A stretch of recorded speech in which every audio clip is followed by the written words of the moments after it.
पढ़ना क्या पहले समझ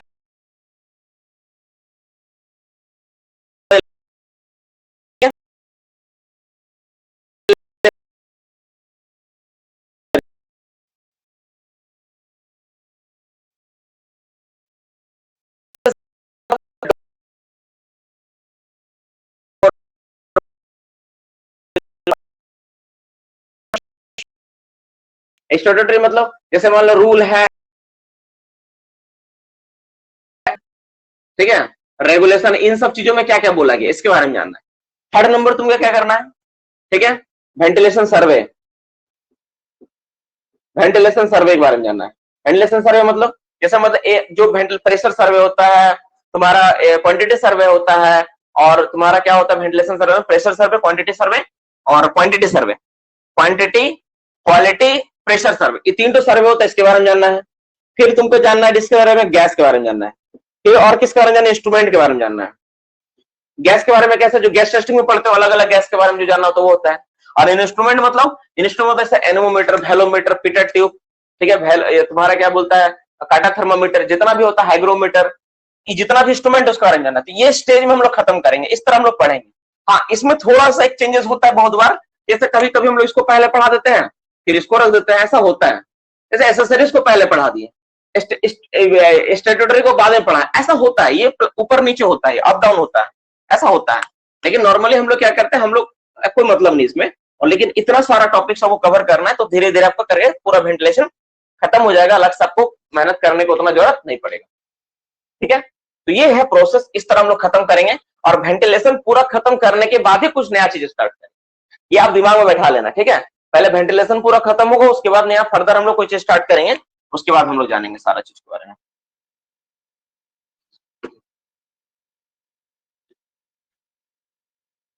तो अब एक बात बताओ, तुम लोग के लिए दो ऑप्शन देता हूं, ठीक है। तो पहले तुम लोग स्टैट्यूटरी बारे में जानना चाहते हो, मैं तुम लोग से पूछता हूँ, स्टैट्यूटरी जानना चाहते हो 1 नंबर में, और 2 नंबर में तुम्हारा क्या दिया हुआ है, एसेसरीज, मतलब जैसे तुम बताया था ना, एसेसरीज मतलब जैसे तुम्हारा डोर, एयर क्रॉसिंग, इन सब का डेटा लिखना चाहते हो। पहले स्टैट्यूटरी प्रावधान जानना चाहते हो, 1 नंबर और 2 नंबर में से वोट कर दो, 1 या 2, कौन पहले जानना चाहते हो। मिला जुला प्रतिक्रिया आ रहा है यार, कैसे डिसाइड करें। एक पे ज्यादा वोटिंग आ रहा है, स्टैट्यूटरी पे ज्यादा वोटिंग आ रही है, मैं देख रहा हूँ, एक पे ज्यादा वोटिंग हो रहा है, लगभग लगभग मिला जुला ही है।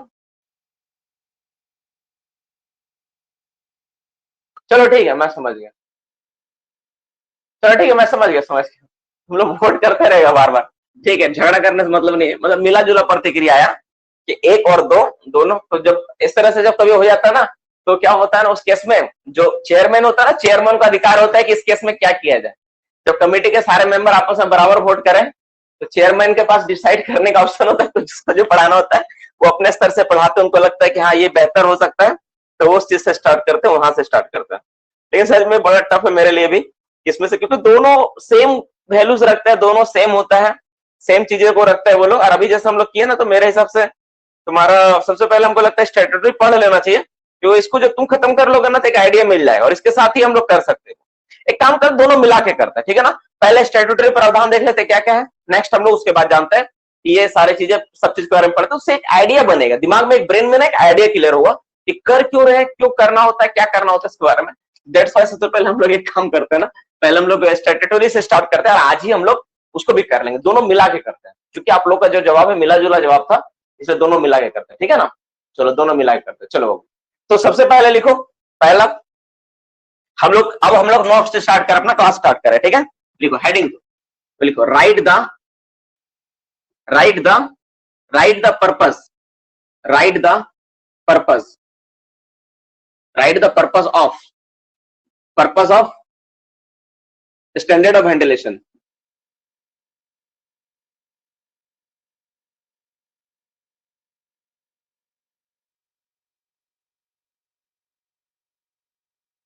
देखो सबसे इंपॉर्टेंट बात यही सवाल है ना, इसको करने के बाद ही बाकी चीज करोगे ना तो क्लियर आइडिया मिलेगा, ठीक है। तो इसी को हम लोग पहले कर रहे थे। तो सबसे सवाल बात है कि हम लोग इतना देर से वेंटिलेशन कर रहे हैं, तो वेंटिलेशन का नीड तुमको समझ में है कि वेंटिलेशन सांस लेने के लिए, आदमी को काम करने के लिए हवा का जरूरत पड़ता है, और हवा उसको चाहिए, ये तो समझ में आया। लेकिन जो हवा चाहिए वो कितना अमाउंट में चाहिए, किस तरह का हवा चाहिए, कैसे होगा, ठीक है, वो किस तरह का हवा होना, उसका स्टैंडर्ड क्या होगा, वो हम लोग को जानना है। पहला सवाल ये पूरा को पूरा जो सवाल है ना आपका, कोई भी अगर एग्जाम दोगे ना तो जो बिरयानी टेस्ट होता है ना, बिरयानी टेस्ट के लिए बहुत इंपॉर्टेंट है। और साथ ही साथ अगर कोई एग्जाम जैसा होता है तुम्हारा एमसीएल, ठीक है, और साथ ही साथ एमसीएल, एनसीएल और एससीएल, एमसीएल ईसीएल माफ करना, ईसीएल और एससीएल जैसे एग्जाम्स के लिए ना ये सवाल इंपॉर्टेंट है, क्योंकि इस पे सवाल दे सकते हैं, इस पे कंफ्यूज कर सकता है आपको। तो इसलिए हम लोग क्या करेंगे, इसके बारे में लिखेंगे। और आप सबको पता है कौन सा रेगुलेशन का सवाल है, तो रेगुलेशन नंबर 153 का सवाल है। रेगुलेशन 153 में इसके बारे में जिक्र किया गया है। और पुराना रेगुलेशन कितना था, अगर किसी को पता है तो जल्दी से रिप्लाई देके बता दो। तो पुराना वाला कौन सा रेगुलेशन में था, ये वाला पुराना रेगुलेशन कौन सा था?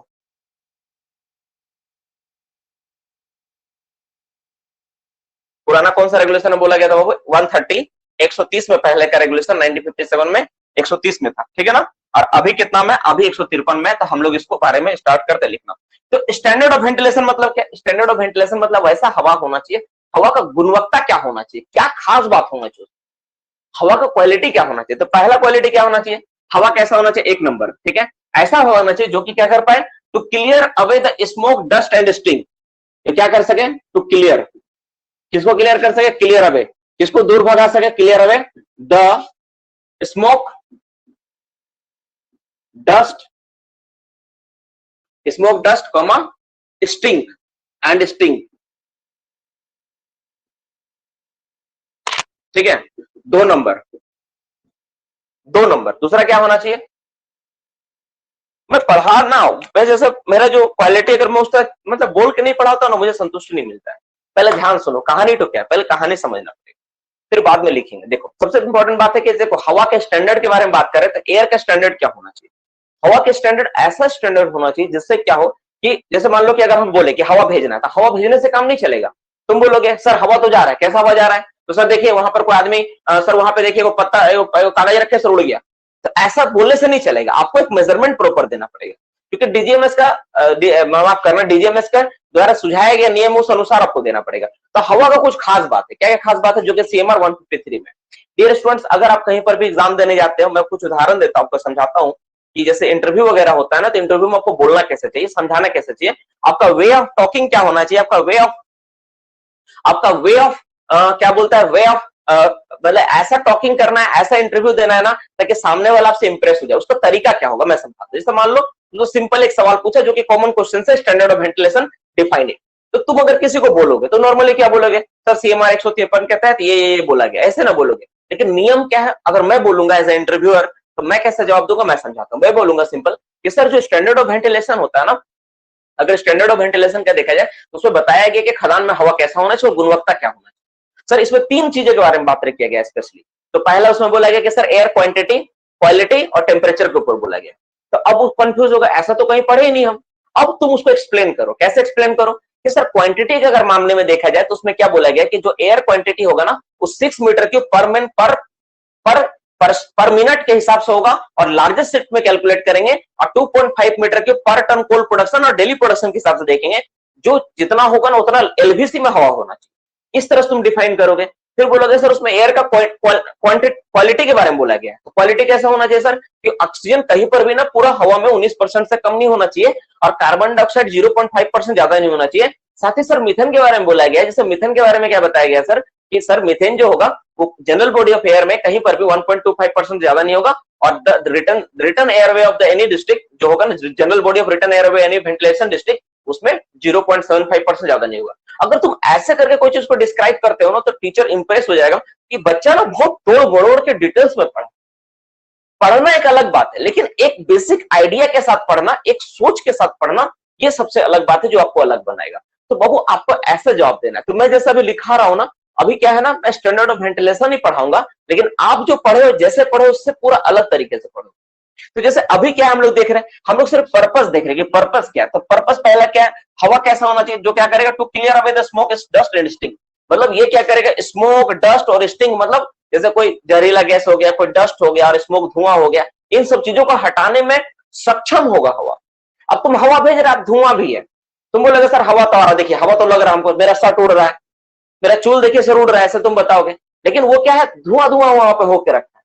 तो वेंटिलेशन ऐसा होना चाहिए कि जो क्या कर पाए, स्मोक, डस्ट और स्टिंग को वहां से दूर करे, उसको हटा पाए। अगर ऐसा नहीं हो रहा तो फोर्सिंग करो, पंखा लगाओ, जो करना करो, लेकिन ऐसा रखना पड़ेगा। दूसरा नंबर क्या बात बोला गया, to dilute the inflammable and noxious gas, B number point. क्या कर पाएगा ये, टू डाइल्यूट, लिखो ध्यान से लिखो, और सब लिखेगा, है ना। मैं किसी दिन किसी से मैं मांग सकता हूँ बाबू कि रोल नंबर इतना, अपना नोट्स जो भी लिखा है फेयर कॉपी सेंड करे, और अगर तुम उस दिन नहीं सबमिट कर पाया, ठीक है ना, तो तुम्हारा उस दिन इनरोलमेंट में रद्द कर दूंगा। इसलिए क्लास में हर एक बच्चा से मैं बोल दे रहा हूं, ध्यान सुन लो कि तुम अगर क्लास में हो तो क्लास में रोज नोट्स लिखो, नहीं तो मैं रिकॉर्डिंग का ऑप्शन से ऑफ कर दूंगा। रिकॉर्डिंग का ऑप्शन किस लिए, रिकॉर्डिंग का ऑप्शन ये इसलिए कि मान लो क्लास नहीं कर पाए, किसी दिन नहीं हो पा रहा है, तो उसको बाद में देख के कवर कर लिए, लेकिन आप पूरे दिन गायब रहोगे, क्लास अटेंड नहीं करोगे, तो वो सब नहीं है, ठीक है, ये सब ध्यान देना। To dilute the inflammable gas, inflammable मतलब क्या होता है, इनफ्लेमेबल गैस मतलब ज्वलनशील गैस, है ना, ज्वलनशील, जो गैस जलती है ना, जलने वाला गैस, इसका मतलब क्या, जलने वाला गैस, जलने वाला जो गैस होता है ना, उस तरह का गैस का, ठीक है। एंड नॉक्सियस गैस, नॉक्सियस मतलब, नॉक्सियस मतलब नॉक्सियस गैस, देखो वो तीन तरह का गैस होता है, नॉक्सियस गैस, टॉक्सिक गैस और इनफ्लेमेबल गैस, तीन तरह गैस होता है। नॉक्सिक मतलब जो तुम्हारा सांस लेने में कष्ट उत्पन्न करेगा, लेकिन उस गैस के कारण तुम नहीं मरोगे, जैसे धुआं हो गया मान लो, तो तुम उसकी ऑक्सीजन की कमी से मर जाओगे। और एक होता है टॉक्सिक, मतलब जहरीला गैस जो तुम्हारा बॉडी से रिएक्शन कर लेगा। जैसे उदाहरण देता हूं मैं, समझ लेना, जैसे मान लो CO2 ज्यादा हो गया, तो मीथेन ज्यादा हो गया, तुम्हारा बॉडी से रिएक्शन नहीं करेगा, मीथेन ज्यादा होगा तो ऑक्सीजन वहां कम हो जाएगा, तो तुम दम घुट के मर जाएगा, जिसको गला घोटू दम घोटू गैस बोलते हैं, वो हो गया नॉक्सियस गैस। टॉक्सिक गैस क्या होता है, जो तुम्हारा बॉडी से रिएक्शन कर लेगा, जैसे H2S, CO, अगर CO से तुम सांस ले लोगे ना, तो तुम्हारा बॉडी में इनहेल होते कैसे, बॉडी का ब्लड से रिएक्शन करेगा वो, और तुमको मार देगा वो। तो ये हो गया, किसको बोलते हैं, टॉक्सिक गैस। और इनफ्लेमेबल गैस मतलब जो जलता है, जैसे मीथेन ज्वलनशील गैस होता है, तो तीन तरह का होता है ना। तो इन सारे गैसों को क्या कर पाएगा, वो डाइल्यूट करेगा। डाइल्यूट मतलब जो क्या करता है, डाइल्यूट मतलब अपने आप में मिला लेना, है ना, ये कर लेगा। Control the temperature and humidity, और तीसरा नंबर क्या लिखा हुआ है, ये क्या करेगा, control, control the temperature and humidity, humidity, humidity, ठीक है, इसको कंट्रोल करेगा, किस लेवल कंट्रोल करेगा, which has no harmful effect, which has, बाबू एक बात याद रखो, ठीक है, एक बात याद रखो, इस बार मैं जो पढ़ा रहा हूं ना, थोड़ा सा डिटेल्स में जा रहा हूं मैं फर्दर से, क्योंकि क्या है ना कि जो एग्जाम्स पे जो सवाल आएंगे ना, थोड़ा टफ आएगा, ठीक है। No harmful effect, harmful effect on human body, देखो ध्यान सुन ले, एक बात बता रहा हूँ, देखो इस बार जो मैं पढ़ा रहा हूँ डीएस पर, थोड़ा सा ना मैं थोड़ा जानबूझ के डिटेल्स में पढ़ा रहा हूँ। मतलब पहले मेरा क्या था कि 100 मीटर का दौड़ है, तो मैं तैयारी करवाता तो बच्चों को 400 मीटर कि 400 मीटर तो दौड़ो, 400 मीटर का तैयारी। लेकिन इस बार मैं ऐसा कर रहा हूँ ना, 100 मीटर का रेस है ना, तो मैं 500 मीटर का करवा रहा हूँ, पहले से थोड़ा सा ज्यादा 500 मीटर। अब इसके पीछे भी कारण है, क्योंकि कंपटीशन ज्यादा हो गया और वैकेंसी थोड़ा कम हो गया, तो थोड़ा ज्यादा डिटेल्स में पढ़ना पड़ेगा। क्योंकि आप एक दो देखो, अगर तुम 30 नंबर लाया 50 नंबर में ना, 100 नंबर में ना, 60 नंबर लाए, तो तकलीफ नहीं होता है। लेकिन तुम्हारा सिलेक्शन अगर 1 या 2 नंबर उससे नहीं हो पाएगा ना, तो बहुत दर्द होता है।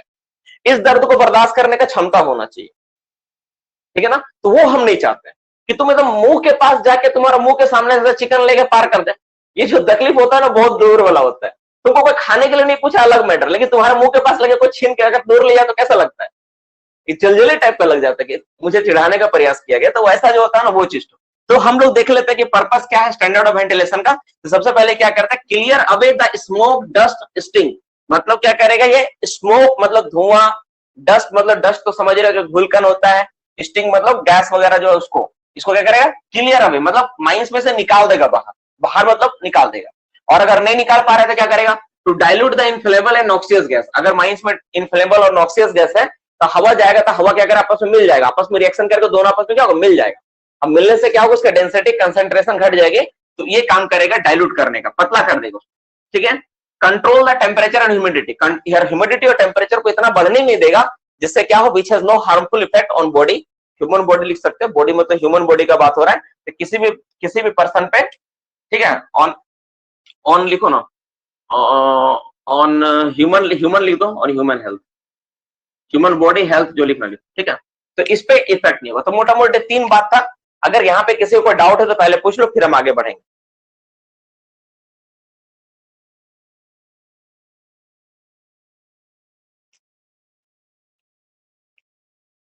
छीन के तो खाना ही पड़ेगा। ठीक है, नो वाला रिप्लाई मत करो, नो वाला जिसका ना ट्रिपलेट जिसका नहीं डाउट है ना वो रिप्लाई मत करो। ठीक है, आप लोग सिर्फ सुनो। अब तुम लोग लिख रहा ना नो रिप्लाई करने वाला बच्चा लोग।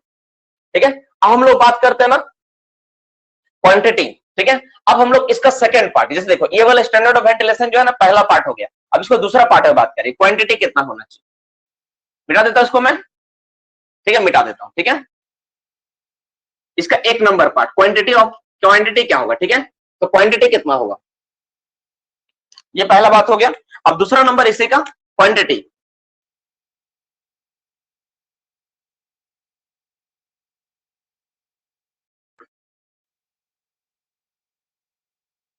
क्वांटिटी ऑफ एयर, इसी का मतलब वो वाला एक ए नंबर दे दो, इसमें बी नंबर दे दो। ठीक है, क्वांटिटी ऑफ एयर,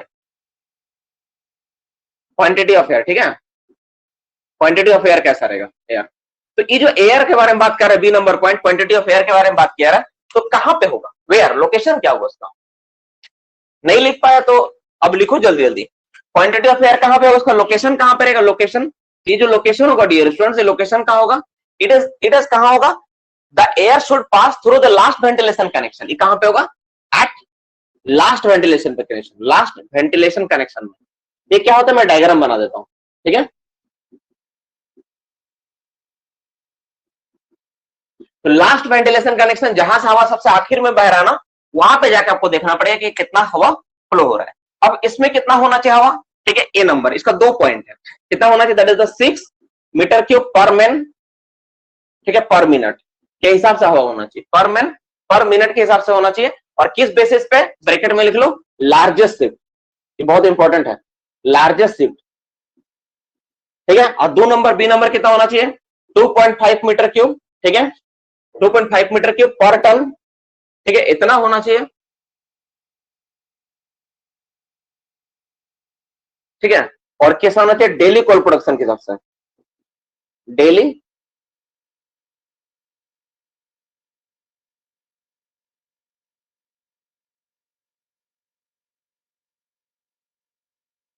पर टन कोल प्रोडक्शन। ठीक है, पर टन डेली कोल प्रोडक्शन लिख देता हूं, डेली कोल प्रोडक्शन के हिसाब से। देखो ध्यान से, यहां पे ना एक वर्ड है डेली कोल प्रोडक्शन, बहुत इंपॉर्टेंट है ना, डेली कोल प्रोडक्शन। आप इसमें लिखो which one is more, which one is more. देखो तो हवा अगर तुम भेज रहे हो खदान में ना, तो हवा तुम भेज दिए तो वैसा नहीं चलेगा। देखो कैसे, मैं समझा दे रहा हूं, समझा देता हूं, समझा देता हूं, ध्यान से सुनो। देखो सब सुनो, देखो ध्यान सुनो। देखो अगर मान लो क्वांटिटी का बात करेंगे, तो क्वांटिटी कैसा होना चाहिए, तो क्वांटिटी 2 बात पे डिपेंड करता है, एक आदमी के ऊपर, that is the main power के ऊपर, लार्जेस्ट शिफ्ट पे होना चाहिए, और दूसरा किस पे डिपेंड करेगा, आपको प्रोडक्शन के हिसाब से। जैसे मान लो अगर मेरा माइंस मान लो कि मैनुअल टाइप का है, तो मैनुअल में क्या है ना, मैनुअल में प्रोडक्शन कम होता है, आदमी ज्यादा रहता है, हर किसी को पता है। मैनुअल में क्या होता है, प्रोडक्शन कम होता है और मेन पावर ज्यादा होता है। एक एक शिफ्ट में तुम देखोगे तो 80-90 आदमी काम करते हैं, तो उसमें तो मेन पावर के हिसाब से लेना पड़ेगा। लेकिन मैकेनाइज्ड माइंस में जाओगे ना बाबू, तो तुम क्या देखोगे, वहां पे कम आदमी मिलकर, 25-30 आदमी मिलकर जो प्रोडक्शन कर रहा है, मोटा मोटी तुम्हारा प्रोडक्शन कर दे रहा है 25-30 आदमी मिलकर। मैकेनाइज्ड माइंस में 40 आदमी मिलकर कर दे रहा है 2000 टन 3000 टन। अब मान लो 40 ही आदमी वहां पे काम कर रहा है और उतना उतना प्रोडक्शन हो रहा है, तो वो 40 गुना 6 कर देगा, तो 6 जो 24 240 मीटर क्यूब, तो बहुत कम है उतना, तो उतना हवा नहीं चलेगा। तो उस केस में क्या करेंगे हम लोग, तो उस केस में हम लोग क्या करना पड़ेगा, ऑन दैट केस हम लोग क्या करेंगे, तो प्रोडक्शन के हिसाब से लेंगे कि डेली कितना प्रोडक्शन हुआ, और वो दोनों हिसाब से कैलकुलेट करो। ठीक है, कि लार्जेस्ट शिफ्ट में कितना मैन पावर था, डेली प्रोडक्शन कितना हुआ, दोनों बेसिस पे कैलकुलेट करके देखेंगे कितना हुआ है। जैसे उदाहरण देता हूं मैं, इसका एक एग्जांपल देता हूं। सपोज मान लो एक कोई भी माइंस में ना जनरल शिफ्ट में सबसे ज्यादा आदमी होता है, तो जनरल शिफ्ट में मैन पावर कितना होता है मान लेते हैं, तो जनरल शिफ्ट में आदमी मान लेते हैं कि टोटल जो मैन पावर है जनरल शिफ्ट मान लेते हैं 80 आदमी। ठीक है, तो 80 को 6 से मल्टीप्लाई कर देंगे, तो टोटल मेरा कितना हो गया 400, 8×48 480 मीटर क्यूब पर मिनट, इतना हवा भेजना हमको, है ना। और अगर मान लो 2.5 मीटर के हिसाब देखें, लेकिन उसी माइंस में जो प्रोडक्शन होता है ना रोज का, जो प्रोडक्शन होता है मान लेते हैं मेरा होता है 400 टन होता है, 400, तो 400 गुना 2.5 करोगे तो कितना आएगा आपका 1000 मीटर क्यूब आया। तो आपको कौन वाला फिगर लेना पड़ेगा, तो आपको जो ज्यादा है दोनों में से वो लेना पड़ेगा, तो ये वाला आपको लेना पड़ेगा, ये वाला।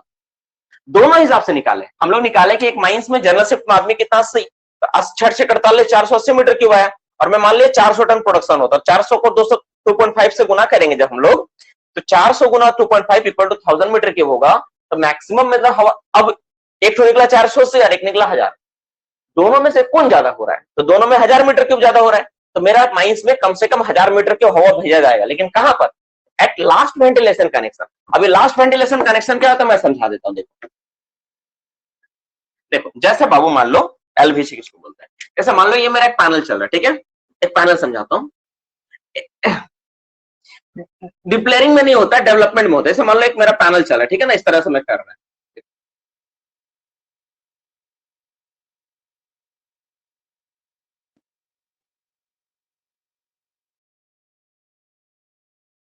देखो इस तरह से ना, इस तरह से मेरा काम स्टार्ट हुआ, इस तरह से मेरा वर्किंग चल रहा है, ठीक है।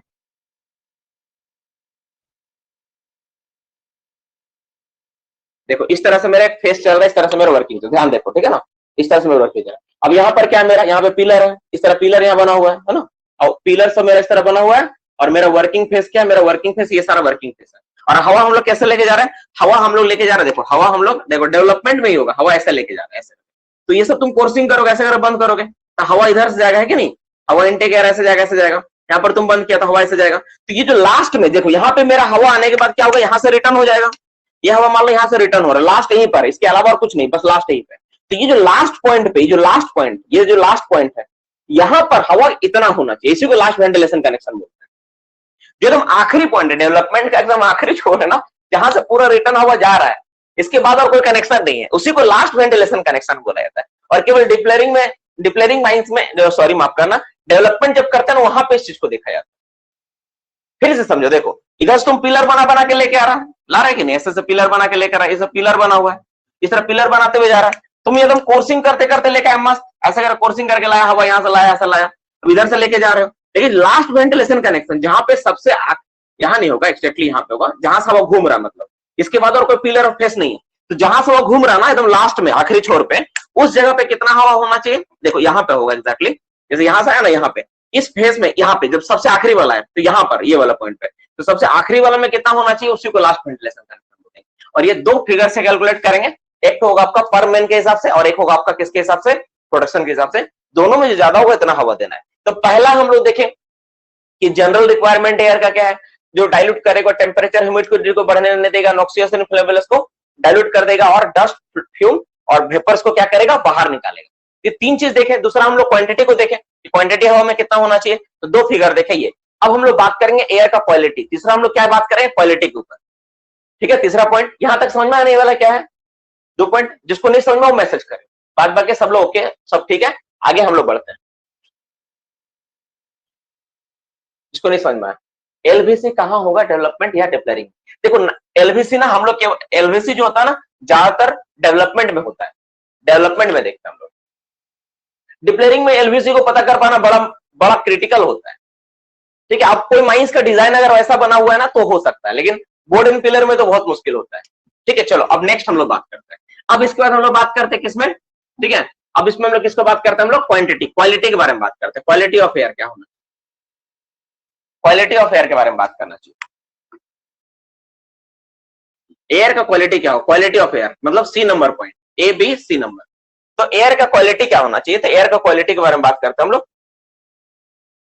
तो क्या होना चाहिए, तो और एयर का जो क्वालिटी होगा ना, इसमें पहला बात तो ये बोला गया ए नंबर, ठीक है। ए नंबर में क्या, oxygen not less than 19%। Oxygen कितना होना चाहिए, नॉट लेस देन 90%, 19% से ऑक्सीजन कम नहीं होना चाहिए। दो नंबर, बी नंबर। CO2 कितना होना चाहिए, नॉट मोर देन, ध्यान से देखो, मोर देन कितना होना चाहिए, 0.5%। बाबू एक बात याद रखना, क्लास में कभी भी ना मैं एमसीक्यू पे नहीं फोकस करूंगा कि एमसीक्यू लिखवा रहा हूं सवाल, जब उसमें टाइम वेस्ट होता है। तो जो आपको कोर्स 6 से 8 महीना में खत्म होने वाला ना, it will take 9 to 12 months ले लेगा, 9 से 12 महीना लग जाएगा उसी में, ठीक है। तो हम लोग ना इस तरह से सारे सवालों को लिखेंगे पॉइंट वाइज, आपको अच्छा समझ में आ जाएगा, इसी में कोई दिक्कत नहीं। तो ऑक्सीजन कितना होना चाहिए, 19% से कम नहीं होना चाहिए, और कार्बन डाइऑक्साइड कितना होना चाहिए, 0.5% से। और हम लोग एग्जाम्स के लिए तो रिलेटेड, तो अब देखो एक बात, एग्जाम से रिलेटेड तो हम लोग तो कर ही रहे, एग्जाम के लिए तो हम लोग इतना सारा एग्जाम दे, है ना, तो दिक्कत नहीं होगा। नेक्स्ट क्वेश्चन पे बात करते हैं हम लोग, सी नंबर मिथेन। मिथेन कितना होना चाहिए, मिथेन कितना होना चाहिए, ठीक है। वर्किंग प्लेस में मिथेन CH4, तो CH4 का दो बात बोला गया इसमें, ए और बी, ठीक है। CH4 में दो कहानी, एक नंबर में, ठीक है, कहा, वर्किंग प्लेस में, at working place, working place में कितना होगा? वर्किंग प्लेस में not exceed, not more than 1.25%, ठीक है। और बी नंबर, 2 नंबर, ठीक है, general body of return airway, general body of district return, that is the general body of general body of district return airway, district return कितना होगा? Not more then 0.75%। तो ये आपका 3 फिगर बोला गया है। एयर का क्वालिटी कितना होना चाहिए? तो ऑक्सीजन कितना होना चाहिए? 19% ज्यादा नहीं होना चाहिए। CO2 कितना होना चाहिए? 0.5% ज्यादा नहीं होना चाहिए। मीथेन कितना होना चाहिए? 2 फिगर है, इसमें वर्किंग प्लेस पे नॉट मोर देन 1.25% और general body of district return airway में 0.7। ये एनी प्लेस में भी है ना, ये वर्किंग प्लेस और एनी प्लेस, वर्किंग और एनी प्लेस भी तुम लिख सकते हो यहाँ पे, एनी प्लेस है ना, वर्किंग स्लैश एनी, ठीक है। ये दोनों बात में बोला गया कहीं पर भी, और ये सिर्फ रिटर्न का बात बोला गया, हो गया। अब इसके साथ एक और जिक्र आता है, इसमें बहुत ज्यादा इंपॉर्टेंट बात होता है, ठीक है, टेम्परेचर के बारे में। टेम्परेचर के बारे में जिक्र किया था, तो टेम्परेचर को मैं इसी में मेंशन कर देता हूं तो ज्यादा अच्छा रहेगा, ठीक है। टेम्परेचर, डी नंबर, टेम्परेचर के अलग कलर लिख रहा हूं ताकि आपको पता चले तीनों गैस से रिलेटेड है, ये सब गैस के बारे में बोला गया क्वालिटी में। और जो चौथा वाला पॉइंट है टेम्परेचर के बारे में अलग से है ना, टेम्परेचर से रिलेटेड। तो क्वालिटी में टेम्परेचर भी है, टेम्परेचर कितना होना चाहिए? तो टेम्परेचर कहीं पे भी ना, टेम्परेचर क्या होना चाहिए? शुड नॉट एक्सीड, किससे? Should not exceed 33.5 degree centigrade. कहीं पर भी टेम्परेचर 33.5 डिग्री सेंटीग्रेड ज्यादा होगा नहीं, ठीक है। और इसमें कंडीशन है, ठीक है, अगर कंडीशन क्या है? अगर टेम्परेचर मेरा अगर कहीं पर भी 30.5 डिग्री ज्यादा होगा, if temperature exceed 30.5 degree centigrade, ठीक है, तब क्या होगा? तो air velocity, then air velocity at that place should be 1 metre per second. कितना होना चाहिए? एटलीस्ट लिख लो, एटलीस्ट ज्यादा इंपॉर्टेंट है, कम से कम एटलीस्ट 1 मीटर पर सेकेंड। मतलब देखो, इसका मतलब मैं समझाता हूं, पहले तीनों को नोट करो, फिर मैं मतलब करके समझाता हूं, आज सबको एक्सप्लेन करता हूं। ये तुम्हारा स्टैंडर्ड ऑफ वेंटिलेशन से जो पॉइंट था ना, सारा खत्म हो गया। स्टैंडर्ड ऑफ वेंटिलेशन में ही बात बोला गया,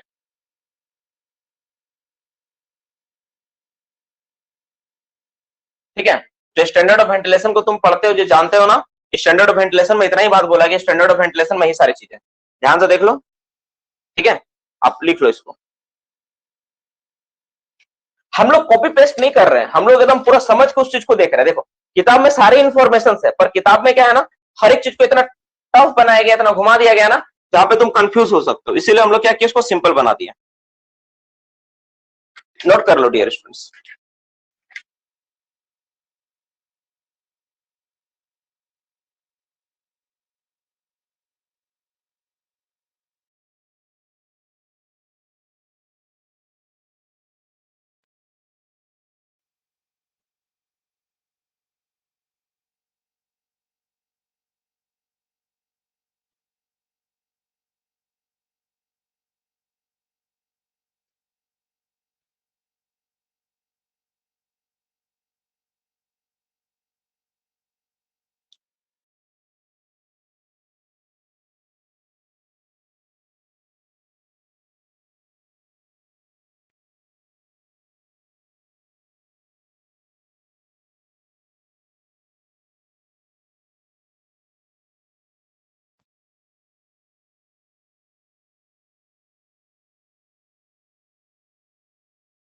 ठीक है, अब देखो, अब इसका जांच करने के लिए, इसका जो जांच होगा है ना, ये जैसे जो जांच होगा इसका, ठीक है, इसका एग्जामिन कौन वाला? क्वालिटी का। क्वालिटी मतलब जैसे तुम्हारा ऑक्सीजन, कार्बन डाइऑक्साइड, मीथेन और साथ ही साथ टेम्परेचर। तो इसके लिए हम लोग क्या करेंगे ना, इसके लिए टेम्परेचर मतलब एयर सैंपल लेते हैं, और क्या करते हैं साथ में बाबू, एयर सैंपल लेते हैं। हाँ, एक लाइन में नीचे लिख सकता हूँ, जगह थोड़ा सा। इसके लिए हम लोग क्या करते हैं ना, एयर सैंपल लेते हैं, एयर सैंपल।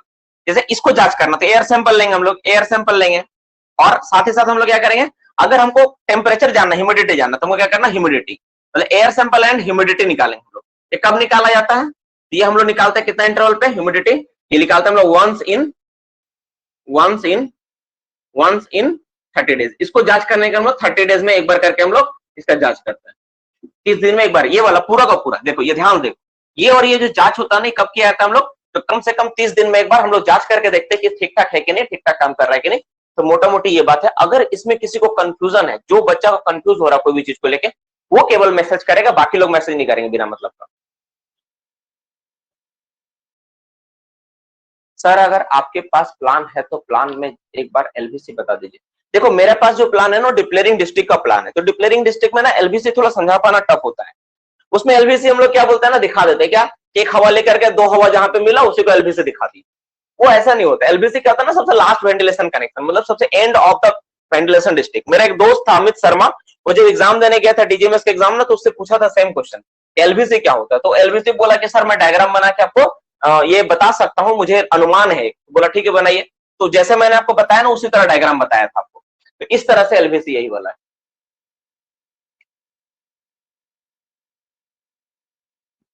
सर एयर, हाँ, एयर सैंपल जो लेंगे उसको कितने टाइम में लेबोरेटरी में टेस्ट करेंगे।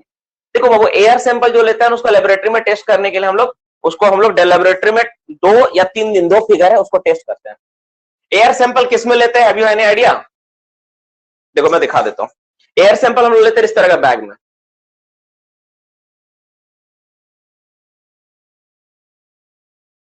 तुम लोग का किस्मत अच्छा है, तुम लोग इतने ज्ञान। देखो ये होता है एस्पिरेटर पाइप, ठीक है, और ये होता है एयर बैग। इसके थ्रू हम लोग एयर सैंपल लेते हैं। कैसे लेते हैं जानना चाहोगे तो मैं बता दूंगा थोड़ा देर में। पहले तुम इसको नोट डाउन कर लो, पहले इसमें कोई डाउट है इसको पहले क्लियर कर लो, बाद में हम लोग इस पर चर्चा करेंगे। ये टॉपिक थोड़ा ज्यादा है बाबू, क्लासेस थोड़ा सा ना, थोड़ा स्लो में देख रहा हूँ हो रहा है। थोड़ा सा स्पीड बढ़ाना पड़ेगा, हम लोग को स्पीड बढ़ाना पड़ेगा, है ना, थोड़ा सा स्पीड, क्योंकि थोड़ा स्लो हो रहा है।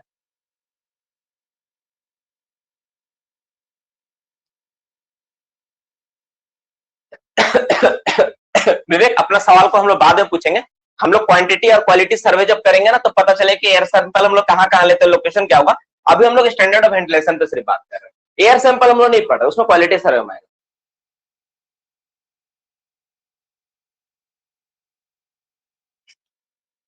ठीक है, अच्छा एक काम करते हैं, ठीक है ना, एक काम करते वो, एक काम करते हैं, आज बहुत इंपॉर्टेंट, देखो आज क्लास सेशन चल रहा ना, तो आज मैं छोड़ देता हूँ इसको पढ़ाना।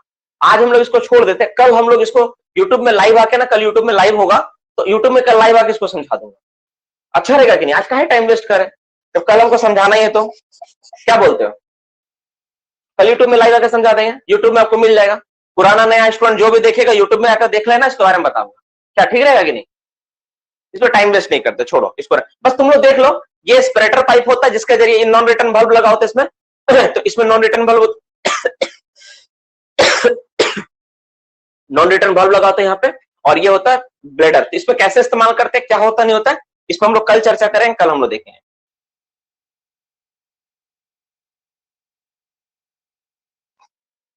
ठीक है ना, आज रहने देते हैं इसको। अब हम लोग आगे का टॉपिक बढ़ाते हैं। ये हो गया, क्वांटिटी हो गया, टेम्परेचर हो गया। तो यहां तक हमको समझ में आ गया स्टैंडर्ड ऑफ वेंटिलेशन क्या होता है। स्टैंडर्ड ऑफ वेंटिलेशन में क्या क्या जिक्र किया गया है, तो टेम्परेचर, क्वालिटी, क्वांटिटी, ठीक है, इन सब बातों के बारे में जिक्र किया और कुछ स्टेटमेंट दिया गया, तो सब हम लोग देख लिए, ये कर लिए। अब हम लोग एक एक करके अपना टॉपिक जो था हम लोग उस पर चर्चा करेंगे और उसके बारे में अपना नोट्स को आगे बढ़ाएंगे, ठीक है। थ्योरी बेसिस जब सवाल आएगा ना, तो ये सारे सवाल को घुमा घुमा के बिरयानी टेस्ट बना के दिया जा सकता है। इस पे बहुत इंपॉर्टेंट है, हर एक बात को अच्छे से समझना, समझ के रखना बहुत इंपॉर्टेंट है, नहीं तो कंफ्यूज कर जाओ कभी भी, ठीक है। मेरा सवाल जब रहेगा बिरयानी टेस्ट, उसमें इस सब पॉइंट से सवाल तो रहेंगे ही। अभी से मैं क्वेश्चन को लिख कर दे रहा हूं, इसलिए तुम अच्छा से पढ़ के रखना। अब हम लोग बात करेंगे अपना जो एक्सेसरीज, एक्सेसरीज की बात करेंगे। तो सबसे पहला जो एक्सेसरीज आपको पढ़ना है MMV. MMV, what is MMV, ठीक है, एमएमवी इसका नाम क्या है, मेन। देखो स्पेलिंग देख लो, बहुत कोई एम एन लिखा हुआ है, मैकेनिकल वेंटिलेटर। स्पेलिंग देख लो बाबू, मेन MAIN होता है ना, मुख्य। मैकेनिकल मतलब यांत्रिक, वेंटिलेटर मतलब पंखा, मुख्य यांत्रिक पंखा, ठीक है। अब इस पर हम लोग एक एक करके पॉइंट लिखेंगे, इसके बारे में डिटेल्स में जानेंगे। पहला पॉइंट, एमएमबी क्या होता है, हम लोग कल क्लास में देख चुके थे, नहीं सब चीज था पता, हम लोग एक एक करके जानते हैं इसके बारे में। सबसे पहले इसमें लोकेशन, सॉरी माफ करना, पर्पस। इसका पर्पस क्या है, एमएमबी जो लगाएंगे इसका पर्पस क्या होता है। तो ये क्या करता है, टू वेंटिलेट होल माइन, पूरा माइंस को, टू वेंटिलेट होल माइन, पूरा माइंस को ना वेंटिलेट करने के लिए इसका इस्तेमाल होता है, पूरा खदान में हवा भेजने के लिए इसका प्रयोग होता क्या है सर, टेम्परेचर के जगह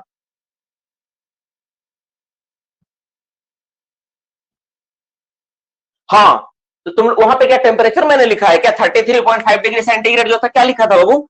टेम्परेचर मैंने यहाँ लिखा था, ऐसे टेम्परेचर लिखे थे, ठीक है ना? वहां पे वेट वर्ल्ड टेम्परेचर होगा। सॉरी, अगर यहाँ पे गलती से ना टेम्परेचर अगर हम लिखे है ना प्रीवियस वाला पॉइंट में, तो यहाँ पे होगा वेट बल्ब टेम्परेचर है, WBT। Wait bulb temperature should not, please उसको आप थोड़ा चेंज कर लेना। वो वेट बल्ब टेम्परेचर मेरे से मिस्टेक हो गया। वो wet bulb temperature should not exceed 33.5 degree centigrade. If it exceed 30.5 degree centigrade, the air velocity should not be less than 1 metre per minute, 1 metre per second, माफ करना, 1 metre per second ये होगा। थोड़ा सा उसको चेंज कर रहे ना बाबू, वहां पे वेट बल्ब लगा देना, ठीक है? कोई दिक्कत नहीं है, चलो ठीक है। Next question, 2 number point. तो इसका पर्पस क्या है? पूरा माइंस में हवा को वेंटिलेट करना, पूरा खदान में हवा को पहुंचाना, है ना? पूरा खदान में हवा को पहुंचाना, ठीक है? The temperature should not exceed, थोड़ा सा रुक जाओ यार।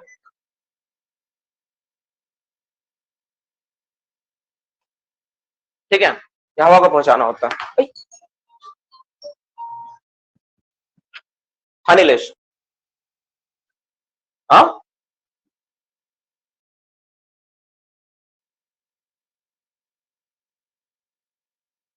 क्लास ले रहा था यार। हाँ क्लास ले रहा, बोलो ना। तो एक काम करो ना, हमको तुमने एग्जैक्टली 9:45 बजे लगाओ। ठीक है, देखो देखो बाबू, देखो यहाँ पर क्या है ना, रिपीट मैं बता, उसमें सर एक मैसेज आया है कि सर रिपीट कर दीजिए। रिपीट ये है ना कि जो टेम्परेचर मैंने लिखा है था ना टेम्परेचर, उसमें लिखना क्या, टेम्परेचर नहीं होगा, सिर्फ लिख देना WBT, वेट बल्ब टेम्परेचर होगा बस। वेट बल्ब टेम्परेचर, इसके आगे सिर्फ वेट बल्ब लगा दो बस, अब बाकी सब ठीक है। तो वेट बल्ब टेम्परेचर कहीं पर भी 33.5 डिग्री सेंटीग्रेड से ज्यादा नहीं होना चाहिए, कहीं पर भी ज्यादा नहीं होगा। और कहीं पर अगर ये गलती से भी 30.5 डिग्री सेंटीग्रेड या उससे ज्यादा हो जाता है, तो वहां पर कम से कम एयर वेलोसिटी जो होगा, एयर वेलोसिटी जो होगा ना, वहां पे 1 मीटर पर सेकंड होना चाहिए, ये बात बोला गया, ठीक है? वो वेट बल्ब टेम्परेचर है, सिर्फ टेम्परेचर मैंने लिख दिया, तो टेम्परेचर नहीं होगा, टेम्परेचर के साथ एक टर्म लिखना पड़ेगा, वेट बल्ब टेम्परेचर, बस इतना ही बोला गया। वेट बल्ब टेम्परेचर क्या होता है? वेट बल्ब टेम्परेचर होता है, आप सबको पता होना चाहिए कि एक हाइग्रोमीटर बोल के इंस्ट्रूमेंट आता है। तो हाइग्रोमीटर में क्या होता है, 2 थर्मोमीटर लगा होता है ना, 2 थर्मोमीटर लगा होता है। एक थर्मोमीटर का कनेक्शन क्या होता है, एक थर्मोमीटर का जो कनेक्शन होता है मोस्लिन क्लॉथ के साथ होता है, मोस्लिन क्लॉथ के साथ लगा रहता है ना? तो जो भीगा हुआ टेम्परेचर होता है ना, उसको बोलते हैं वेट बल्ब, और जो सूखा हुआ रहता है ना, उसको बोलते हैं ड्राई बल्ब, ठीक है? इसको ड्राई बल्ब बोलते हैं। बल्ब मतलब ये भीगा हुआ, बल्ब मतलब ये बल्ब कहलाता है। थर्मोमीटर का बल्ब मतलब इसमें कॉपर भरा होता है, उसको बल्ब बोलते हैं। ये हाइग्रोमीटर होता है, जिसको व्रिलिंग हाइग्रोमीटर बोलते हैं, रिलेटिव ह्यूमिडिटी मेजर करने के लिए यूज होता है। तो वेट बल्ब टेम्परेचर कभी भी ना 33.5 डिग्री से ज्यादा नहीं होना चाहिए। और अगर कहीं पर भी ये 30.5 से ज्यादा हो जाएगा वो, तब वहां पर क्या करेंगे हम लोग, air velocity 1 metre per second देंगे, यही बात बोला गया था। थोड़ा सा और एक्सप्लेन करके आपको बता दिए, ठीक है? अब हम लोग बात करते हैं यहाँ पे, तो मेन मैकेनिकल वेंटिलेटर। तो मेन मैकेनिकल वेंटिलेटर फैन हम लोग देखे थे।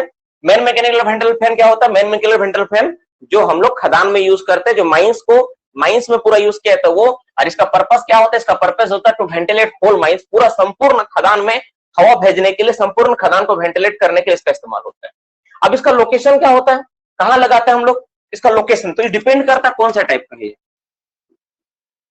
है ना, लोकेशन। तो अगर ये एग्जॉस्ट टाइप का है, ठीक है, एग्जॉस्ट टाइप का, तो ये अगर मान लो एग्जॉस्ट वाला है, तो एग्जॉस्ट अगर होगा तब कहां लगाएंगे? आपका शफ्ट में लगाएंगे, ठीक है?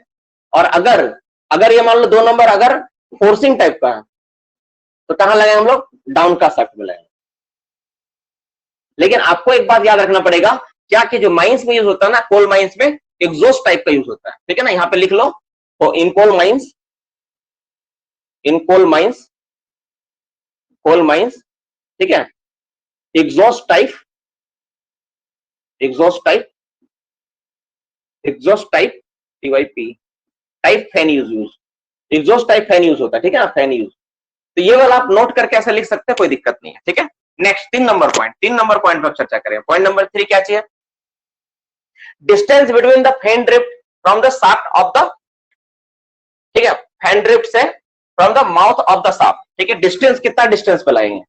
डिस्टेंस बिटवीन, ध्यान सुनो, डिस्टेंस बिटवीन किसका? Between shaft to fan drift, fan drift, ठीक है। तो शाफ्ट से फैन ड्रिफ्ट रहेगा ना, उसका डिस्टेंस कितना रहेगा। यहाँ पे शाफ्ट के साथ एक टर्म यूज करते हैं, शाफ्ट माउथ लिख सकते, ज्यादा अच्छा है। शाफ्ट माउथ है ना, माउथ मतलब ज्यादा इंपॉर्टेंट माउथ वर्ड होगा। Shaft mouth to fan drift, ठीक है। तो कितना रहेगा, एटलीस्ट 10 मीटर, कम से कम कितना दूरी रहता है वो, एटलीस्ट 10 मीटर। इसको मैं समझा देता हूँ, ध्यान सुन लो, एटलीस्ट 10 मीटर होना चाहिए, ठीक है। क्यों रहता है ऐसा, to prevent recirculation of air, air को रिसर्कुलेशन से बचाने के लिए। देखो क्या होता है, जैसे मान लो वो ये आपका माउथ है, ठीक है, अचानक है, ठीक है। अब यहाँ पे पंखा लगाया, ये पंखा तुम यहाँ पे लगा दिया, ध्यान से देखो, ये पंखा तुम यहाँ लगाया। अब अचानक तो कैसा था, अचानक तो ऐसा था, है ना, इस तरह से था। मतलब ये वाला आपका डाउन का शाफ्ट है और ये वाला आपका शाफ्ट है, यहाँ से ड्रिप लगा के तुम पंखा लगा के ऐसे वेंटिलेट कर रहे हैं, ठीक है, ऐसे।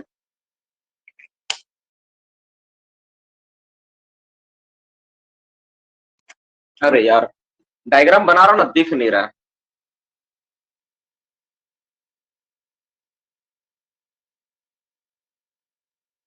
इसी तरह हम लोग करते हैं ना, एक डाउन का शाफ्ट है, अप का शाफ्ट होता है। तो पंखा हम लोग कहाँ लगाएंगे, फैन को हम लोग यहाँ लगाएंगे, नॉर्मली यहाँ लगाएंगे, हवा खींचे कैसे करके, तो ये हवा इधर से आना चाहिए ना, हवा इधर से आना चाहिए और ये हवा इधर से निकलना चाहिए, ऐसे करके निकलना चाहिए। लेकिन अगर मान लो खुला हुआ है तो हवा इधर से चला जाएगा, तो यहाँ पे क्या होगा, नहीं जब हवा निकलेगा यहाँ से, तो हवा क्या कुछ पार्ट इसी से रिसर्कुलेट होकर यहाँ पे घुस जाएगा, फिर हवा यहीं से घूमना स्टार्ट कर देगा।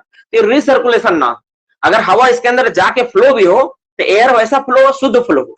अगर मान लो सोर्स, अगर हवा आए भी यहीं से, अगर हवा घुस रहा है तो ऐसा तो हवा नहीं घुसना चाहिए, एयर लॉक लगा देंगे।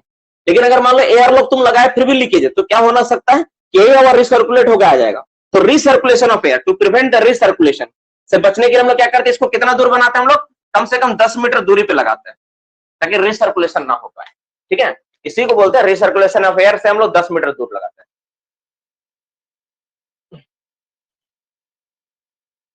बड़ा बड़ा लिखे सर, ये बात ठीक है ना।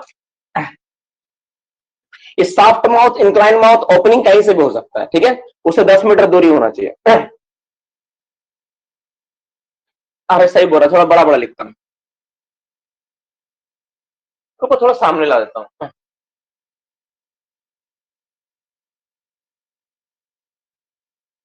सही बात, ये भी बात सही है, जूम भी तो हो जा रहा है, ठीक है। अब मान लो एमएम भी लगा रहे हो, ठीक है, तो परमिशन तो चाहिए।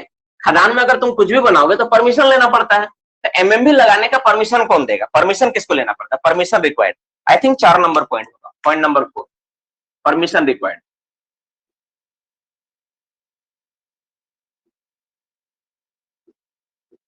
रिक्वायर्ड किससे लेते हैं हम लोग, from CI, chief inspector. Permanent structure लगाना होता है ना, तो चीफ इंस्पेक्टर साहब से परमिशन मिलता है। और अगर मान लो कोई टेम्पररी चीज करना होता तो आरआई साहब परमिशन देते हैं। तो पंखा एक बार, ये परमानेंट पंखा है जो लाइफ टाइम के लिए होता है, तो इसीलिए हम लोग चीफ इंस्पेक्टर साहब से परमिशन लेके ही लगाते हैं, ठीक है। 5 नंबर पॉइंट पे बात करेंगे।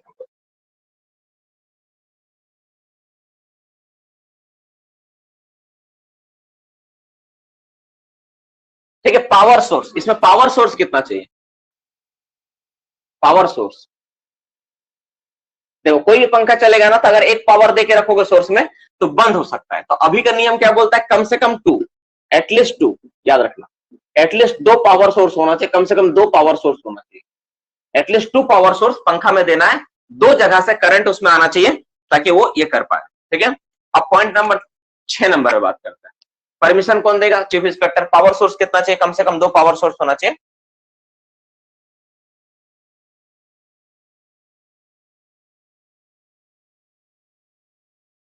ठीक है, अब बात करते हैं इसमें एयर लॉक, ठीक है, ठीक है, एयर लॉक,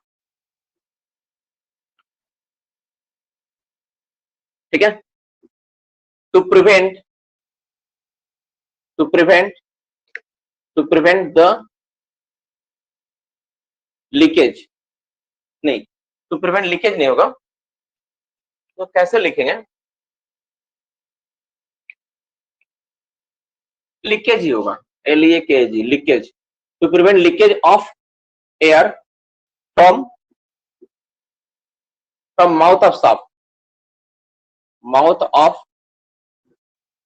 शाफ्ट, ठीक है, माउथ ऑफ शाफ्ट से, ठीक है, प्रिवेंट करना है हवा का लीकेज को, तो क्या करते हैं हम लोग, एयरलॉक शैल बी यूज। इसको अलग से पॉइंट पढ़ा देखिए एयरलॉक के बारे में। अच्छा इसको अलग से बता देंगे, ठीक है, बस इतना ही रहने दो, सॉरी इसको अलग से पढ़ाएंगे, एयरलॉक अलग से पढ़ाएंगे, छोड़ दो एयरलॉक ना, हम लोग अलग से पढ़ेंगे, छोड़ दो एयरलॉक को अलग से पढ़ेंगे, रुक जाओ एक मिनट, एयरलॉक को ना अलग से पढ़ेंगे, एयरलॉक अलग से पढ़ेंगे।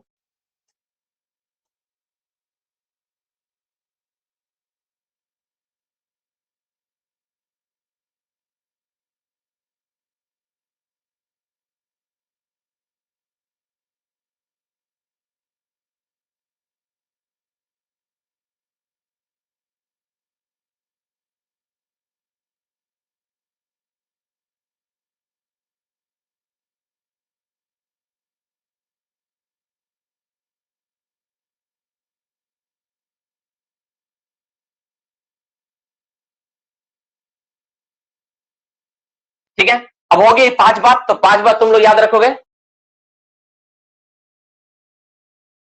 नहीं, देखो जो पावर सोर्स होता है ना, बोलता है इंडिविजुअल पावर सोर्स होना चाहिए जो किसी पे डिपेंड ना हो, जनरेटर रखना पड़ेगा, जनरेटर का इस्तेमाल करो, ठीक है, 2 पावर तुम लगाओ, कोई पावर सोर्स 2 होना चाहिए, जनरेटर का इस्तेमाल करो, अगर दिक्कत हो रहा है तो जनरेटर को लगाने से मना थोड़ी ना किया। हाँ, फिर अब सवाल कुछ आ रहा है, रिसर्कुलेशन, एक दो सवाल पूछ लेता हूं, देखो जो सवाल पूछेगा ध्यान सुन लो, फिर सवाल वो वाला रिपीट करके डाउट क्लास से मत पूछना, ठीक है, सुनो सवाल क्या है, ऑक्सिलरी फैन का परमिशन, देखो बिना मतलब, अब देखो ऑक्सिलरी फैन में पढ़ा ही नहीं, तो ऑक्सिलरी फैन का परमिशन का सवाल कहां से आ गया बताओ, ऑक्सिलरी फैन पढ़ा है कहां हम, क्यों ऑक्सिलरी फैन के बारे में पूछ रहे हो? अभी ऑक्सिलरी फैन पढ़ाना बाकी है, बूस्टर फैन बढ़ाना बाकी है, तो ऑक्सिलरी फैन का सवाल पूछना बेकार है, मत पूछो, नहीं बताऊंगा।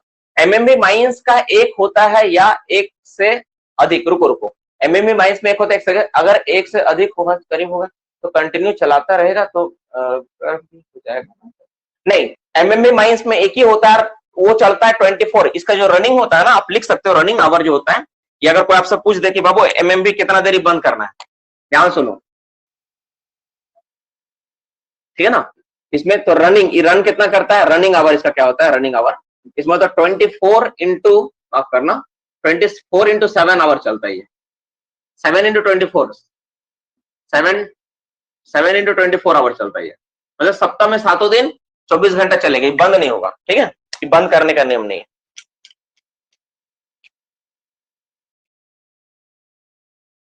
और इससे रिगार्डिंग क्या होता है, स्टैंडिंग ऑर्डर होता है कि पंखा बंद होने पे क्या करते नहीं करते, स्टैंडिंग ऑर्डर होता है, तो स्टैंडिंग ऑर्डर के बारे में हम लोग अलग से पढ़ेंगे, व्हाट इज स्टैंडिंग ऑर्डर, क्या होता है, उसको ऑर्डर कौन देता है, किस तरह होता है, जैसे मान लो पंखा बंद करना है किसी भी कारण से, तो उसका एक रिटन ऑर्डर होना चाहिए, जो लिख के दिया जाएगा, मैनेजर साहब का लिखित ऑर्डर रहेगा कि हाँ इतना देरी पंखा बंद करना, और फैन अटेंडेंट जो होता है ना, फैन खलासी इसको बोलते हैं हम लोग, तो फैन खलासी को देगा, तब वो पंखा उतनी देरी तक बंद करेगा, और इसका रिपोर्ट डेली लिखेगा वो कि कब से कब तक पंखा बंद था, पर्पस क्या था, ठीक है, ये होता है। अगर बिजली कटने से पंखा बंद होता है उसको सूचना देगा, 30 मिनट से अगर ज्यादा पंखा बंद होता है तो उस वर्कर को विड्रॉल कर लेते हैं हम लोग, 2 घंटा ज्यादा बंद होता है तो माइंस के बाहर निकाल लेते हैं, 30 मिनट ज्यादा बंद होने पे 270 मीटर पीछे ले आते हैं, और 2 घंटे ज्यादा बंद होगा तो माइंस से वर्कर को ऊपर उठा लेते हैं, हर एक चीज का अलग अलग प्रावधान है, हम लोग उसके बारे में पढ़ेंगे, स्टैंडिंग ऑर्डर क्या होता है उसको हम लोग चर्चा करेंगे, लेकिन फिलहाल सिर्फ मेन मैकेनिकल वेंटिलेटर पंखा बस, और कुछ नहीं, ये टॉपिक क्या है, सिर्फ MMV, nothing else, simple topic है एमएमवी बस,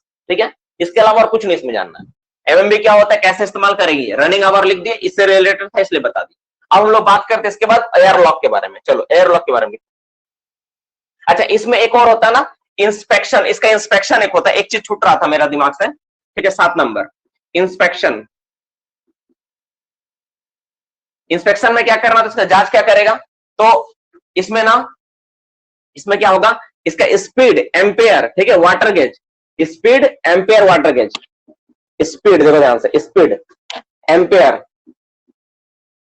एमपी लिख दो छोटा में, एम्पेयर वाटर गेज, ठीक है, जांच करेगा वाटर गेज, बस ऐसा, इसका जो जांच होगा ना वो वीओ साहब करेंगे जांच, ठीक है, बाय वीओ, वीओ मतलब वेंटिलेशन ऑफिसर, वेंटिलेशन ऑफिसर, कब जांच करेंगे ये, वंस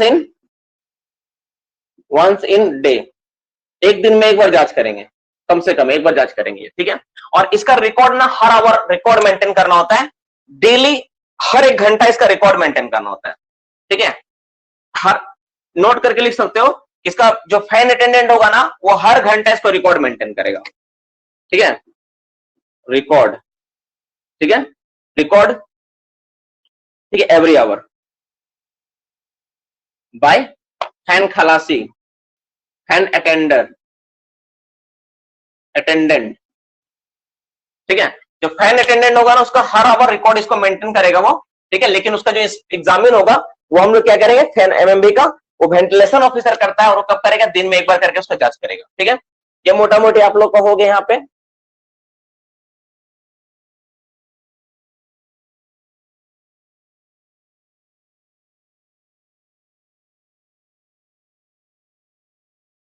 ठीक है, अब हम लोग बात करेंगे एयरलॉक के बारे में। इसको मिटा देता हूं बाबू, थोड़ा जगह छोड़ देना है ना, थोड़ा 2-4 लाइन छोड़ देना, 2-3 पॉइंट के लिए जगह छोड़ देना, कुछ कुछ पॉइंट मिलेगा सब लोग लिखेंगे, ठीक है। अब एयरलॉक के बारे में बात करते हैं, इसको मिटा देता हूं, ठीक है। मिटा दूं, कोई सवाल है अभी किसी के मन में? 21 तो मैसेज आ गया यार। एमएमबी का साइज क्या पर डिपेंड करता है? माइंस की कैपेसिटी के ऊपर।